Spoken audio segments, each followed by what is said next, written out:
Permainan invasi didefinisikan sebagai permainan yang menggunakan teknik menyerang untuk menyerbu wilayah lawan sambil mencetak poin dan teknik bertahan untuk menjaga poin lawan seminimal mungkin.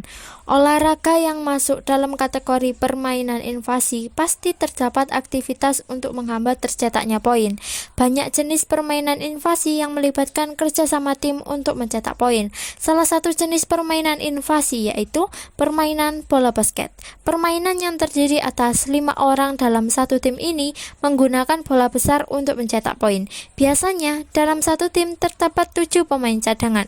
Permainan ini dilakukan dengan memasukkan bola ke dalam ring atau keranjang lawan untuk mencetak poin dengan aturan-aturan yang telah ditentukan. A. Permainan bola basket.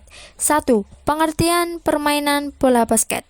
Permainan bola basket merupakan olahraga bola besar dengan ukuran tertentu dan dimainkan oleh 2 regu dengan masing-masing regu berjumlah 5 pemain inti yang berusaha mengumpulkan poin dengan cara memasukkan bola ke dalam keranjang lawan.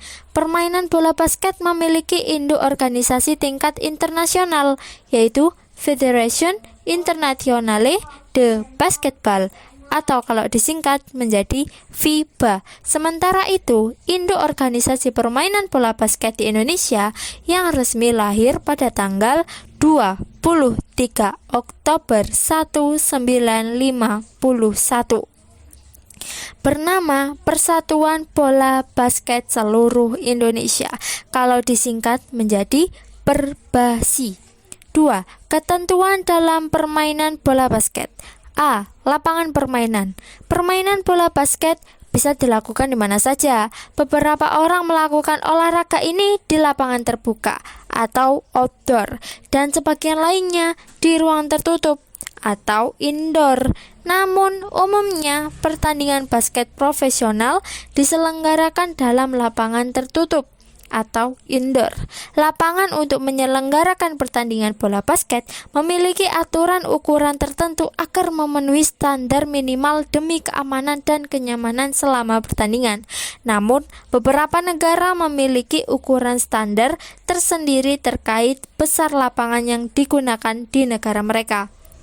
Contohnya, beberapa lapangan di Amerika Serikat yang memiliki ukuran standar tersendiri yang mengacu pada aturan Liga Basket Amerika Serikat, kalau disingkat menjadi NBA. FIBA telah menentukan standar untuk bahan dan ukuran pembuatan lapangan basket dunia. Permukaan lapangan untuk penyelenggaraan kompetisi FIBA level 1 terbuat dari kayu atau kaca LED.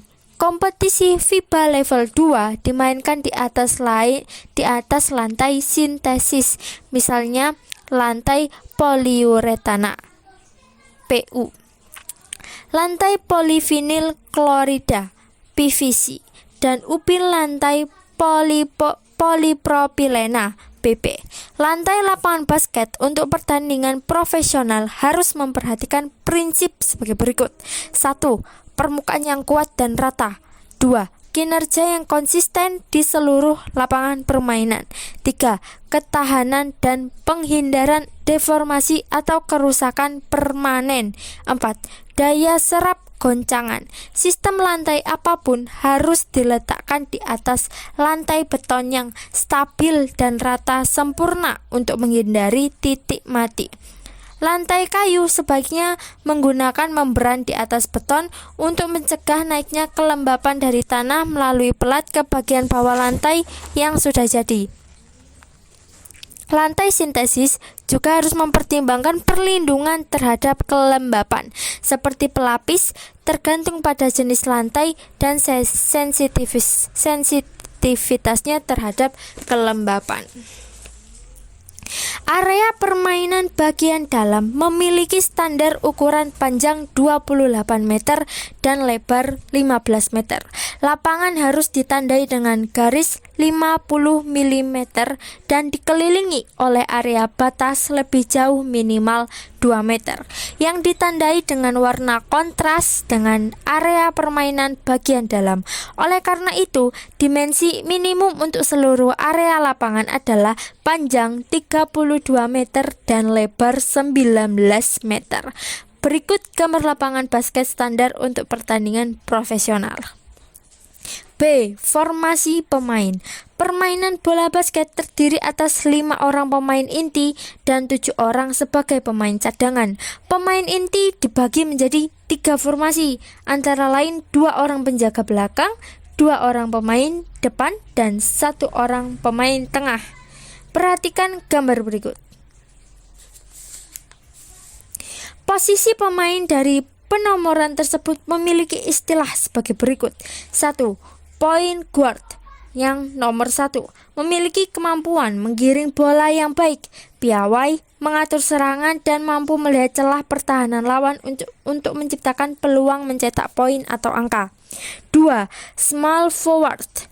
Nomor 2 memiliki kemampuan melakukan tembakan di daerah samping lapangan atau bisa disebut wing, dan berani menerobos melaju ke arah keranjang untuk melakukan layup, shoot, dan rebound. 3. Shooting guard. Nomor 3 memiliki kemampuan melakukan tembakan 3 angka dan menggiring bola dengan baik. Power forward. Nomor 4 memiliki kemampuan mencetak angka di dalam kotak atau daerah hukuman dan melakukan rebound dengan baik. 5. Center. Nomor 5 biasanya ditempatkan pemain tertinggi, piawai melakukan rebound, dan pemain bertahan yang tangguh di dekat keranjang. C. Durasi waktu bermain. Peraturan terkait durasi waktu permainan bola basket dibedakan menjadi 2 versi. Pertama, menurut Federation Internationale de Basketball (FIBA), yaitu 4 kali 10 menit. Artinya, setiap babak dalam pertandingan bola basket berjalan selama 10 menit dalam 4 kuarter atau babak. Sementara itu, aturan menurut National Basketball Association atau bisa disingkat dengan NBA berjalan selama 4 kali 12 menit. Waktu istirahat dalam aturan FIBA yaitu 2 menit atau 120 detik antara babak 1 dan 2 serta babak 3 dan 4. Sedangkan NBA menentukan waktu antar babak mencapai 130 detik setiap jeda 2 babak. Antara babak 3 dan 4, durasi waktu istirahat ditetapkan selama 15 menit. Tujuan dari aturan ini yaitu memberikan waktu yang cukup untuk kedua tim melakukan istirahat, sekaligus menyusun strategi babak selanjutnya. Bila terjadi skor yang sama pada akhir pertandingan, harus diadakan perpanjangan waktu sampai terjadi selisih skor. Di antara 2 babak tambahan, terdapat waktu istirahat selama 2 menit. Waktu untuk lemparan ke dalam yaitu 5 detik. D. Angka atau poin. Poin atau angka dalam permainan bola basket bisa memiliki nilai yang berbeda tergantung pada bagaimana posisi bola ditembakkan. Berikut adalah nilai poin atau angka pada permainan bola basket. 1. Tembakan hukuman atau dalam bahasa Inggrisnya free throw bernilai 1 angka. 2. Tembakan di dalam 3 point line bernilai 2 angka. 3. Tembakan di luar 3 point line bernilai 3 angka. B. Keterampilan gerak dasar permainan bola basket. Penguasaan gerak dasar dalam permainan bola basket sangat diperlukan untuk mendukung permainan yang baik. Beberapa gerak dasar dalam permainan bola basket sebagai berikut. 1. Catching and passing. Teknik menangkap bola sering disebut dengan catching. Teknik ini dilakukan dengan menerima bola yang datang dan pemain tidak melakukan gerakan apapun. Saat bola sampai ke tangan pemain, jari direntangkan ke sisi bola sambil ditarik ke arah badan. Passing merupakan kebalikan dari catching. Teknik passing merupakan suatu gerakan untuk mengoper bola. Teknik dasar ini perlu dikuasai agar kerjasama dalam tim dapat berjalan dengan lancar. Gerakan passing umumnya dilakukan dengan cepat dan keras, namun masih dalam batas kontrol sehingga teman satu tim bisa menerimanya dengan baik. Jenis passing tergantung pada situasi keseluruhan, yaitu taktik yang dilakukan, yaitu kedudukan teman, situasi teman, timing, dan teknik yang dilakukan. Passing dapat dilakukan dengan satu tangan dan dua tangan. A. Passing dengan satu tangan. 1. Menggunakan side arm pass. 2. Menggunakan lob pass. B. Passing dengan dua tangan. 1. Overhead pass. 2. Chest pass. 3. Underhand pass. 4. Bounce pass. 2. Dribbling atau dalam bahasa Indonesianya adalah menggiring. Permainan bola basket melibatkan gerakan memantulkan bola beberapa kali dengan satu tangan. Teknik ini dikenal dengan istilah dribbling. Dribbling bertujuan untuk menggiring bola dengan memantulkan bola ke lantai sambil berlari. Gerakan dribbling tidak boleh dilakukan dengan dua tangan. Menggiring bola dalam permainan bola basket dapat dilakukan dengan dua cara, yaitu menggiring bola rendah dan menggiring bola tinggi. 3. Shooting. Shooting atau dalam bahasa Indonesianya adalah menembak. Poin dalam permainan bola basket diperoleh dengan memasukkan bola ke dalam keranjang atau bahasa Inggrisnya ring. Teknik memasukkan bola langsung ke dalam ring disebut dengan shooting. Aspek utama dalam melakukan shooting antara lain keseimbangan, gerakan badan ke belakang, rotasi, dan gerakan mendorong ke atas. Shooting dapat dilakukan dengan tembakan satu tangan, dua tangan, dan tembakan melayang. Ditinjau dari posisi badannya terhadap papan, shooting dibedakan menjadi dua, yaitu menghadap papan atau bahasa Inggrisnya adalah facing shoot dan membelakangi papan. Dalam bahasa Inggris adalah back up shoot. 4. Rebound atau dalam bahasa Indonesianya adalah lambung ulang. Rebound dalam permainan bola basket berarti teknik untuk mengambil bola yang gagal masuk ke dalam ring. Umumnya, gerakan rebound didahului dengan membentuk suatu formasi agar mendapat posisi yang menguntungkan ketika hendak memenangkan bola. Selain untuk mengambil alih possession ball, rebound juga berguna untuk menghentikan potensi second chance yang dapat berujung pada penambahan poin untuk lawan. Jenis rebound dapat dikelompokkan menjadi dua macam, yaitu offensive rebound dan defensive rebound. Offensive rebound terjadi jika pemain mendapatkan bola pantul dari tembakan teman satu tim yang gagal masuk ke dalam ring. Sedangkan defensive rebound adalah jenis rebound di mana pemain mendapatkan bola pantul dari tembakan pemain lawan yang gagal memasukkan bola ke ring. 5. Pivot. Gerakan pivot yaitu gerakan memutar badan yang bertujuan untuk menyelamatkan bola dari jangkauan lawan. Gerakan ini bertumpu pada satu kaki, sedangkan kaki lainnya digunakan sebagai poros. Biasanya gerakan pivot dilakukan setelah menerima operan bola dari rekan satu tim. Setelah melakukan gerakan pivot, biasanya diikuti dengan melakukan 3 gerakan lainnya, yaitu dribbling, passing, and shooting. C. Strategi dan taktik dalam permainan bola basket. Setiap permainan bola basket yang berjalan selalu melibatkan strategi dan taktik untuk mencetak poin sebanyak-banyaknya, serta menjaga skor lawan dalam kondisi seminimal mungkin. Strategi dan taktik diperlukan untuk memenangkan pertandingan. Strategi dan taktik memiliki persamaan dan perbedaan.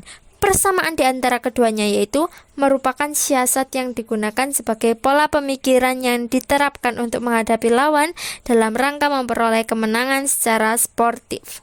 Sementara itu, perbedaan di antara keduanya dapat dilihat saat penerapannya.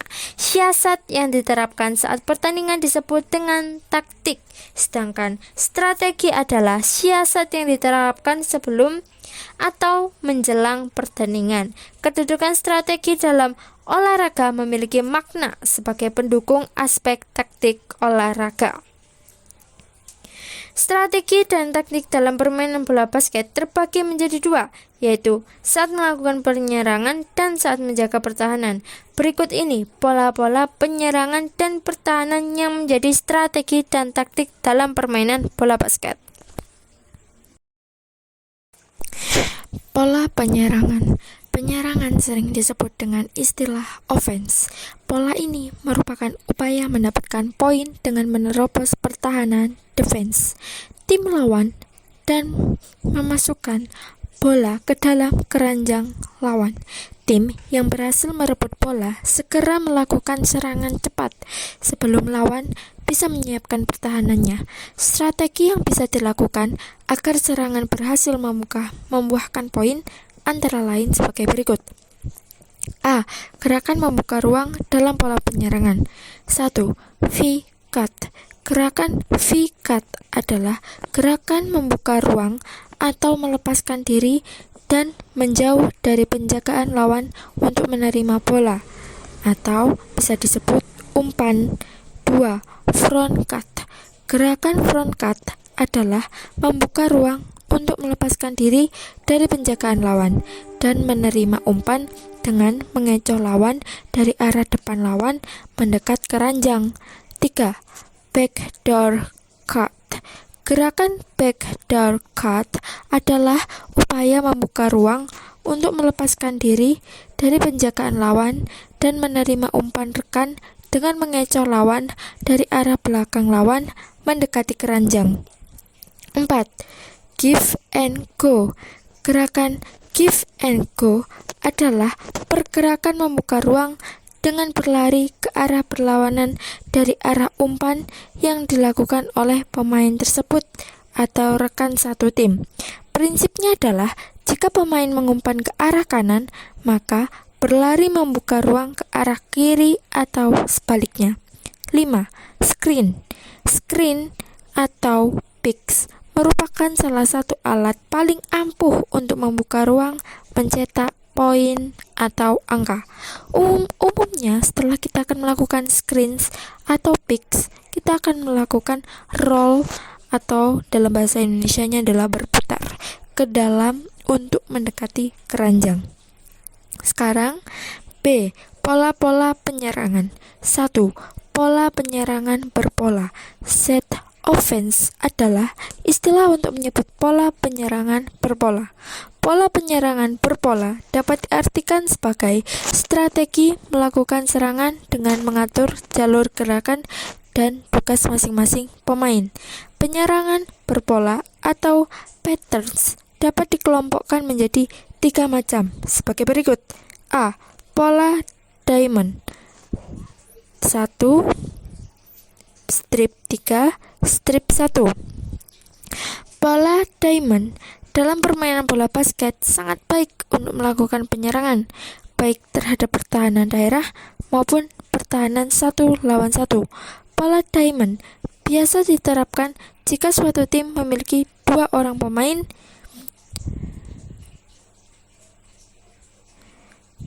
jangkung. Dalam pola penyerangan diamond, terdapat pemain yang bertugas sebagai menembak, penyerang, pengaman, pengumpan, dan perebut bola. B. Pola outman. 1 strip 2, strip 2. Tidak semua pemain bola basket memiliki postur tubuh jangkung. Tim dengan kondisi ini dapat menerapkan pola penyerangan outman. Pola penyerangan outman menitik beratkan pada kelincahan pemain untuk melewati penjagaan lawan, sementara itu pemain lawan bertugas untuk menghalangi lawan yang berusaha merebut bola. C. Pola reverse. 2 strip 3. Pola penyerangan reverse efektif digunakan untuk melawan tim yang melakukan penjagaan 1 lawan 1 atau man-to-man marking. Pola penyerangan reverse membutuhkan kelincahan dan kemampuan dalam memotong pergerakan lawan. Pola ini menempatkan 2 pemain di dalam setengah lingkaran lawan, sementara 3 lainnya berada di luar lapangan dengan tujuan menarik perhatian lawan. 2. Pola penyerangan bebas. Pola penyerangan bebas atau disebut dengan gerakan off the ball adalah strategi penyerangan dengan pergerakan tanpa bola. Penguasaan teknik, taktik, dan kekuatan fisik setiap pemain sangat diperlukan dalam pola penyerangan ini. Pemain memiliki kebebasan dalam penyerangan ini untuk menentukan posisi dengan memanfaatkan lebar lapangan. Meski bebas, setiap pemain harus tetap berkoordinasi ketika menerapkan pola penyerangan ini. Pola penyerangan ini akan membuat tim lawan sulit memprediksi siapa pemain yang bakal mencetak poin. Pola penyerangan kilat. Pola penyerangan kilat atau fast break merupakan bentuk penyerangan lewat transisi dari bertahan ke menyerang. Pola penyerangan kilat adalah pola serangan yang dilakukan secara cepat sebelum lawan mendapatkan kesempatan untuk menempati area pertahanannya. Pola serangan ini biasanya dilakukan dengan 2-3 operan. 4. Pola penyerangan kilat berpola. Pola penyerangan kilat berpola merupakan penyerangan yang tidak bisa dilakukan dalam semua kondisi permainan. Pola penyerangan ini hanya bisa diterapkan dalam situasi tertentu, misalnya lemparan ke dalam atau jump ball. Jump ball adalah situasi ketika wasit melambungkan bola di antara dua pemain berlawanan. Adapun situasi jump ball atau bola lambung terjadi pada permulaan pertandingan. Kalau dalam bahasa Inggris bisa disebut tip off. Situasi ini bisa dimanfaatkan untuk melakukan serangan secara cepat dan berbola ke pertahanan lawan. Perencanaan dalam permainan bola basket sangat diperlukan sebagai bekal selama pertandingan untuk mencetak poin dan menyerang pertahanan lawan. Kreativitas dan kerjasama tim dalam menggunakan taktik sangat memengaruhi bagaimana suatu tim bermain di lapangan pertandingan. Beberapa taktik yang dibutuhkan dalam permainan bola basket sebagai berikut. A. Individual, yaitu aksi penyerangan seseorang menggunakan keterampilan individu seperti passing, dribbling, and shooting. B.